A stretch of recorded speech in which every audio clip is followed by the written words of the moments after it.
Hope you guys are doing well. Welcome back. So in this video, I'm going to show you that how you can customize your Asana account. So let's start. So first of all, what we have to do, simply we need to open our account. And after opening the account, as you can see, you have to click on the home section. And after clicking on the home section, as you can see, here's the option for the customize home. So we have to click on the customize home. Now you have to choose the color, that which color you want to add. For example, I'm going to choose this color. And now you have to choose the status. If you want to add the status, you can also add that. As you can see, now I'm going to also add this one as well.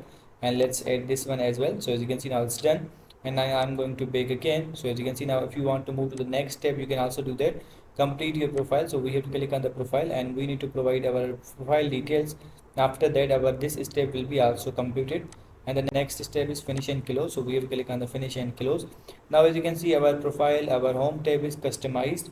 So in this way you can customize your home section on Asana. I hope you guys understand this video, that how you can do this. So see you guys in the next video.